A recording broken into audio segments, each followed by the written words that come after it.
let's go ahead and get started on a session I've been very excited about. I'm very happy to introduce Zoltan Istvan, who, Zoltan and I were both transhumanists for years, and Zoltan really has been prominent in the movement.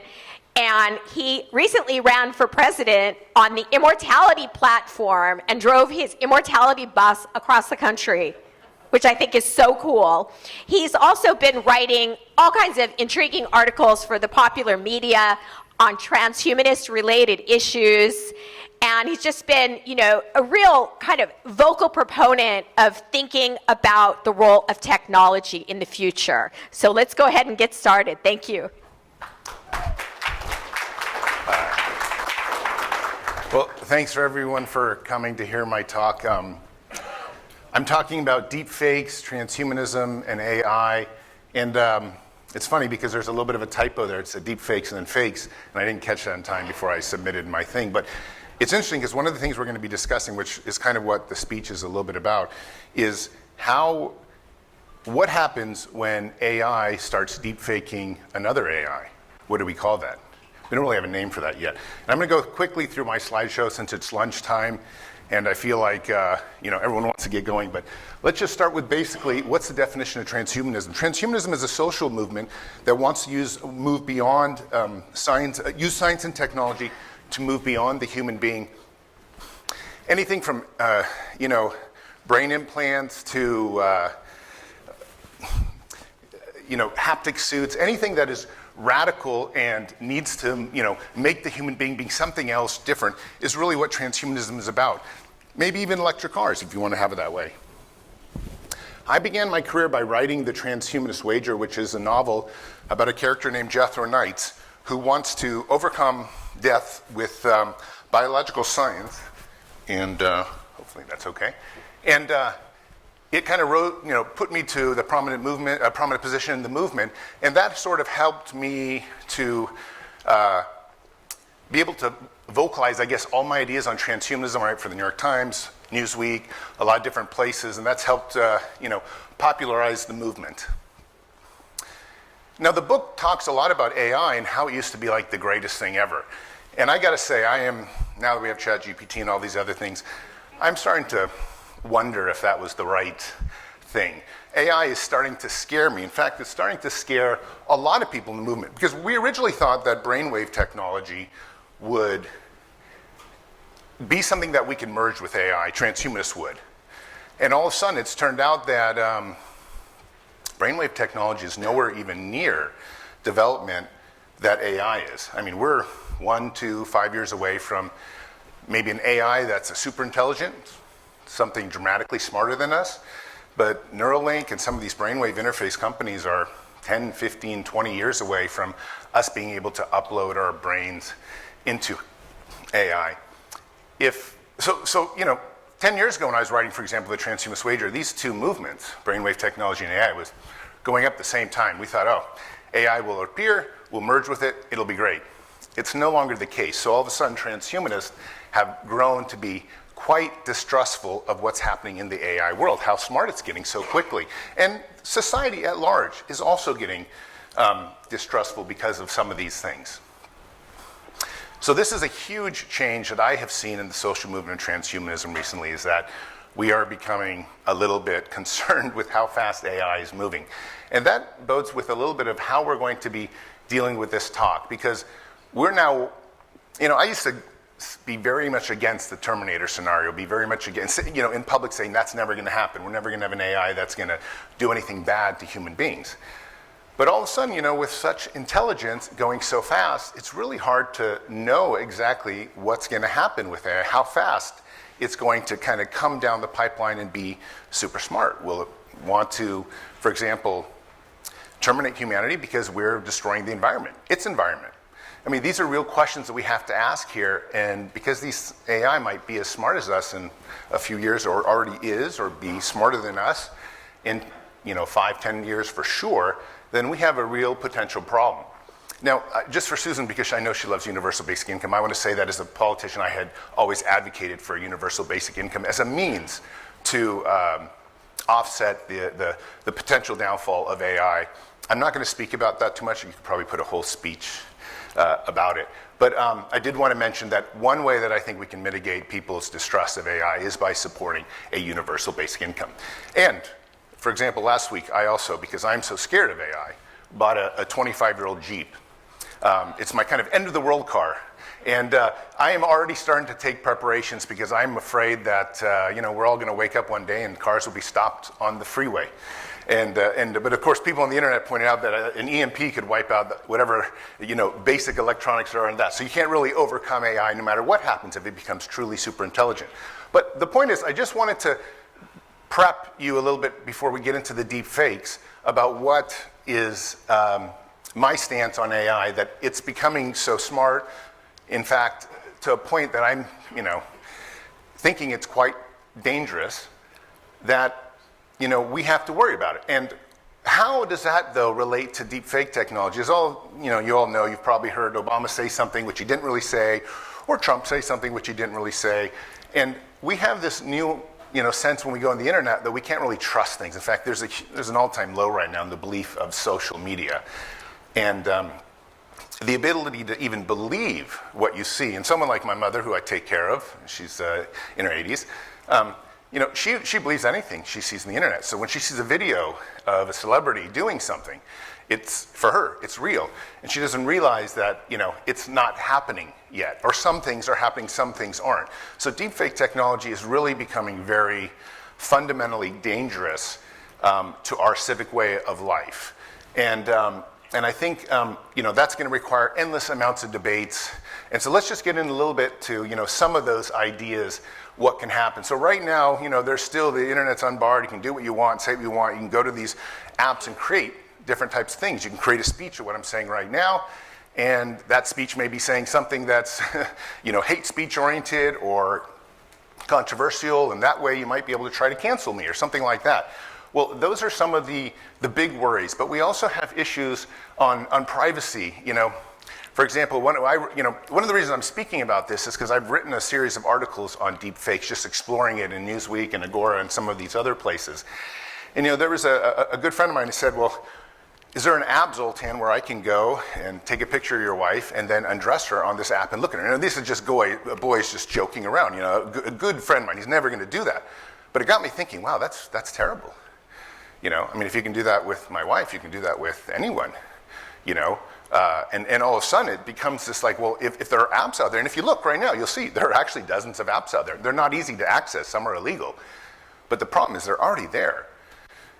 But, that could also be useful. It's not that deepfakes are always going to be in the negative. Maybe if you're dating someone for the first time and you really want to see if you're going to like them and have a better understanding, and they don't mind, let's say they give you permission, maybe AI can help you do that. See them in a bikini, for example, something like that. So there are positive uses as well, but I think overwhelming deepfakes is something that's just going to rock our world, especially when it comes to things like politics, and it's just going to create a lot more mistrust. But there are definitely some positive uses.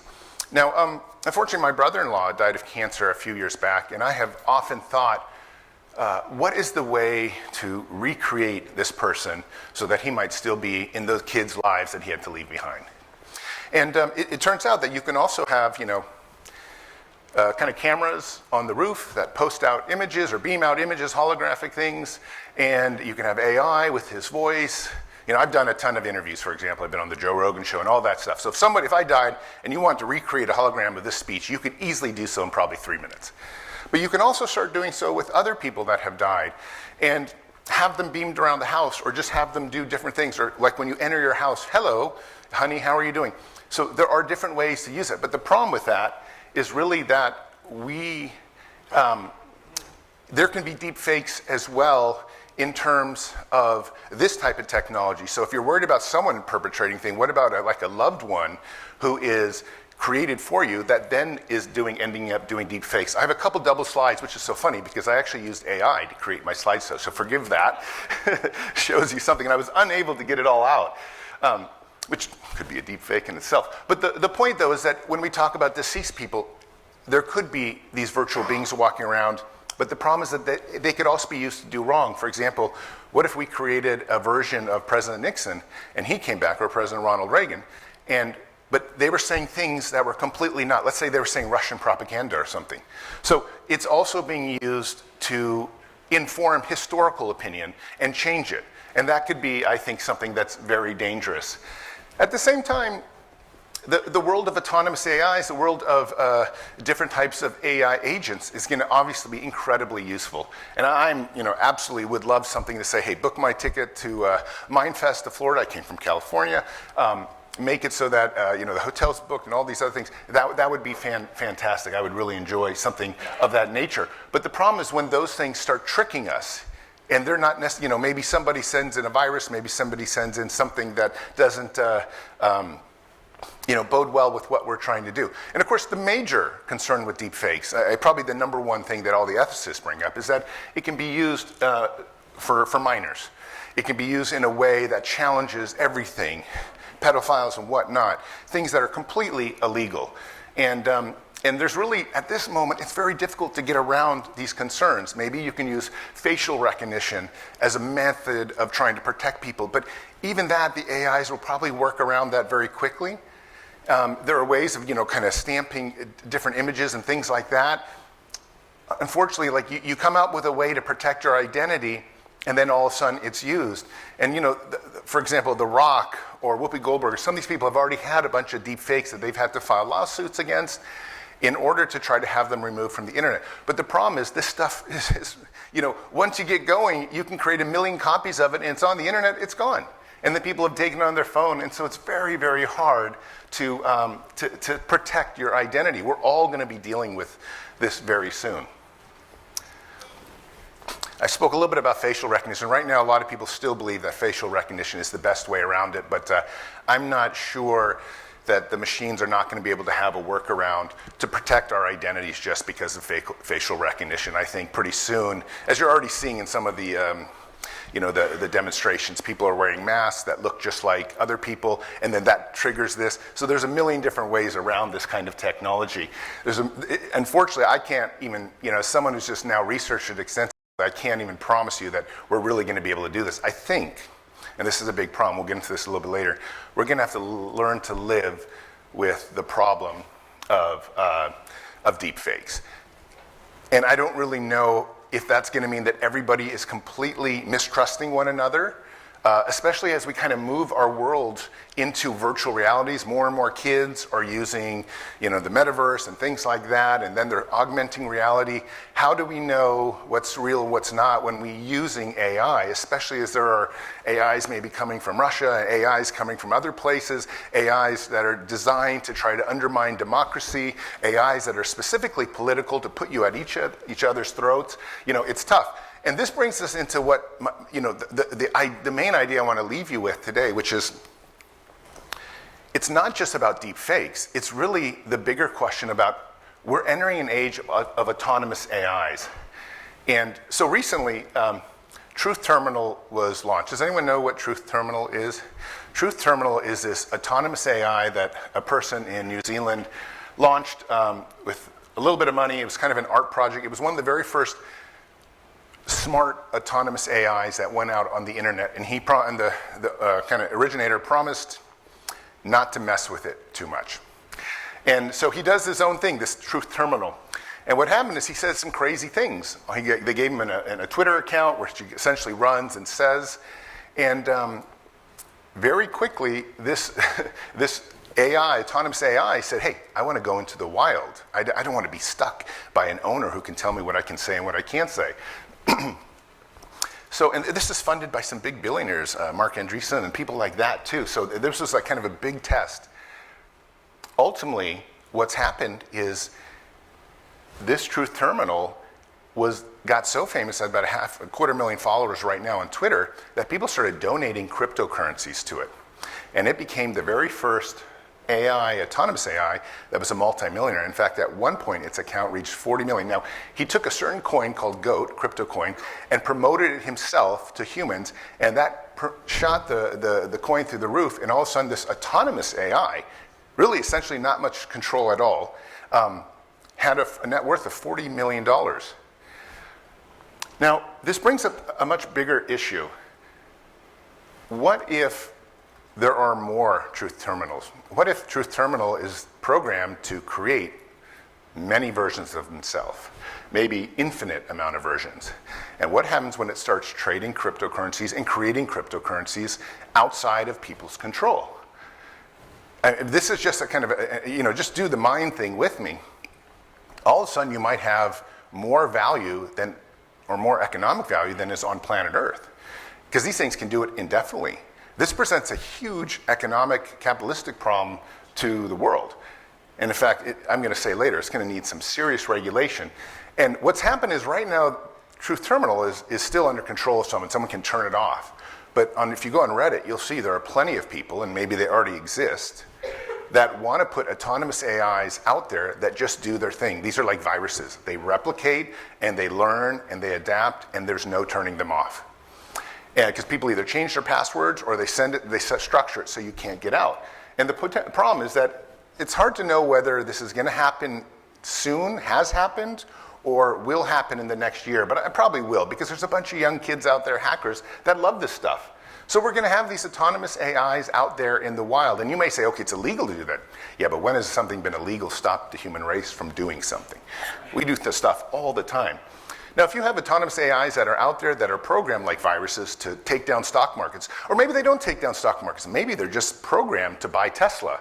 Maybe Elon Musk has done that. That's his economic method. That might not be fair when you have a machine that has a ton of value, a ton of economic power to buy something else. But the point is that if you have enough of them, they create an army that is way beyond the control of people. You might have trillions upon trillions upon trillions of autonomous AIs in the wild. Of course, it would use a lot of power, and there'd be other issues that would have to be dealt with. But still, this is one of the major dangers we have of AIs coming into, autonomous AIs coming into existence. I worry a lot about inflation when we talk about autonomous AIs, but I think I'm going to get into it later. Another thing that I'm worried about is what about an army of autonomous AIs outside of our control that just simply want to send deep fakes to us. And not just to us, but they want to start sending deep fakes to each other. Again, the economic consequences of such a thing could be massive. And we'll get into a little bit more later in a couple more slides. But I just want to say that for these reasons, I have, not too much of a regulation guide. Typically, I've actually supported a lot of libertarian values. But when it comes to AI, I'm increasingly thinking we need a lot more regulatory calls for the kinds of things that AI can do. Because if AI can deepfake us, and AI can deepfake each other at some point, and there are trillions of these things running around potentially, which could happen in a few years' time, where does that leave people when we're dealing with social media? Already, social media is about 45% bots, according to various reports. And some people say it might be more, could be less, though. But if 40%, of your social media is bots, that already means a lot of what you're consuming is at least deepfake oriented, or at least not real. And that again, it's kind of like, imagine if you came here and 40% of the talks at this event were not real. They were put on by a robot, you didn't know it. It would just make you change the way you think about things.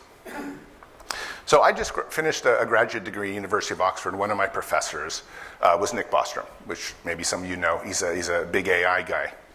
And one of his famous theories is the paperclip theory. And it's this idea that what if you programmed an AI to make paperclips, and those paperclip, to make it indefinitely. That's all you program it to do. And what if that AI was able to evolve and expand and kept making paperclips and started making them out of the animals, started making it out of the mountains, started making it out of some humans? How could you stop that AI? What if you couldn't?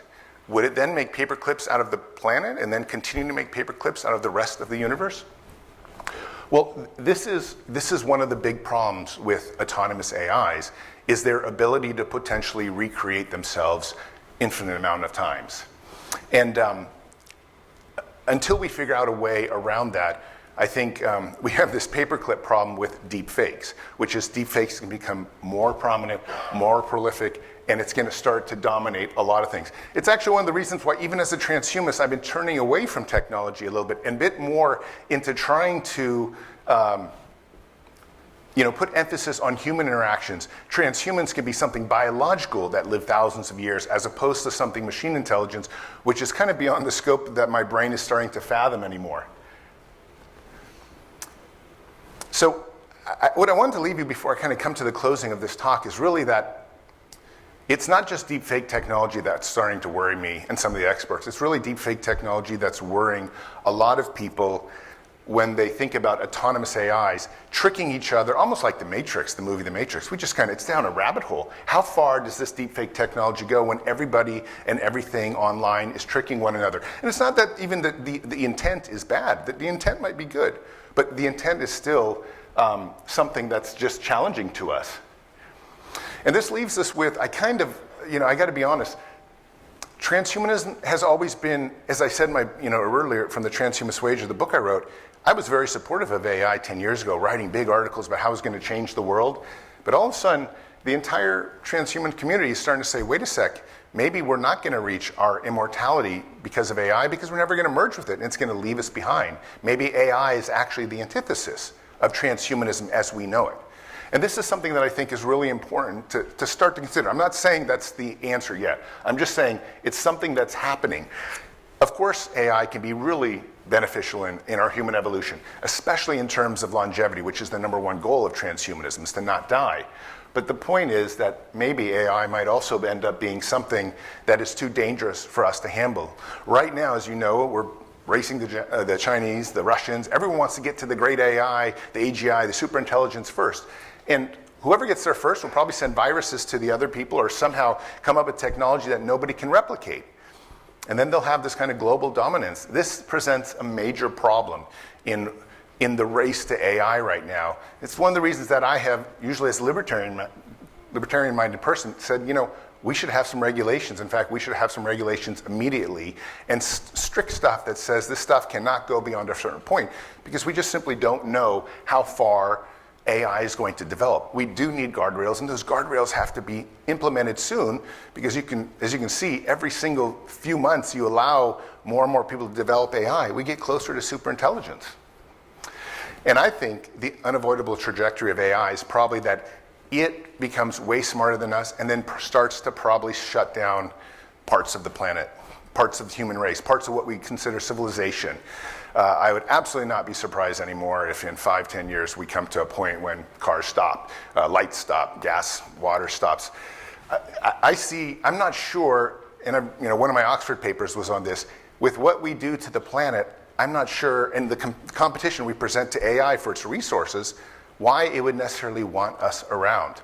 Or at least why it wants us evolving as quickly as we are evolving. So with that said, I'm not saying, again, this is going to happen. I'm just saying I'm starting to lean towards not being the big promoter of artificial intelligence that I always was. I'm starting to rethink the entire thing and say, wait a sec, some type of, guardrail, some type of regulation that really says how can we work together as a world to create a better AI without necessarily it becoming a super intelligent AI. And that's kind of become one conclusion that a lot of transhumanists around the country and the world are starting to come to, and came to very quickly, despite years of promoting AI. So anyways, thank you so much for my talk. This is a new book that came out on some of my work by Ben Murnane. So I just wanted to post it for people in case they were interested in it. And I'm happy to take a few questions if we have time. That was amazing. Thank you so much, Zoltan. And it shows that, different sides can come together. So, people who even oppose AI regulation understand the import of these issues. Okay, we only have time for a few questions. So let's see. I don't know who had their hand up first, but I think you did.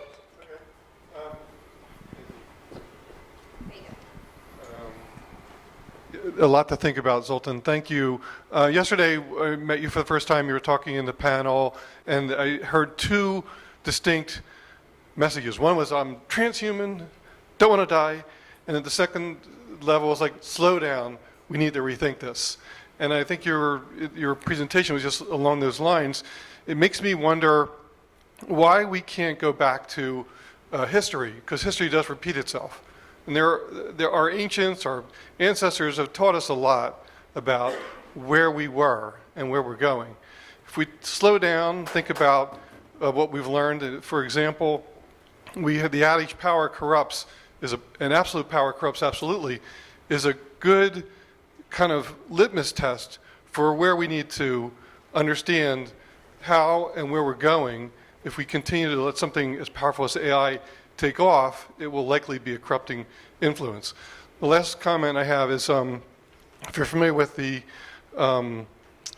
book Merchants of Doubt, it speaks to, it doesn't take a lot to make a big impact on human beings, but it does take a lot of wealth and manipulation to do it.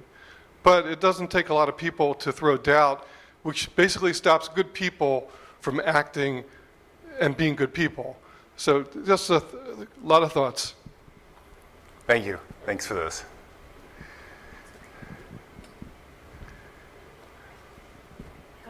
Oh, I wasn't answering. Okay. He didn't Is just there? tell I us. didn't know if you wanted to make a remark. I think he had his hand up next.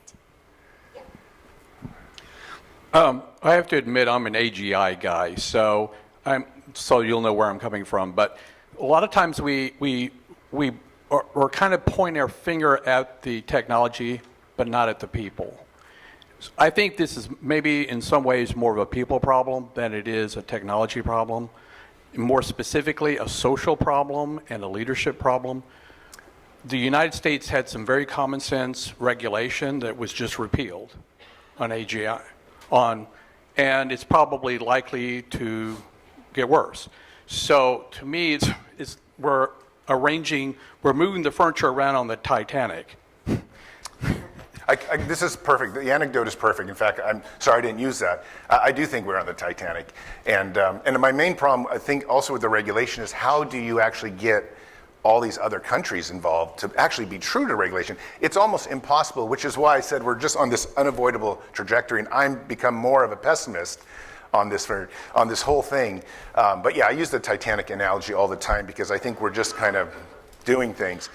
I do want to say just one comment to you, which is that while I have lost my luster for artificial intelligence, I am doubled down on biological transhumanism, like pushing the way synthetic organs and things like that, curing all disease. Those are the kinds of things that I really want to see more of in the transhumanist community. I'm just as optimistic on that. It just happens to be that AI has become this, this thing that nobody can control, and I worry about it as a true existential risk. People worry about climate change and things like that, and sure, that's all real, but the existential risk, the wolf at the door that has its foot in the door, is truly artificial intelligence.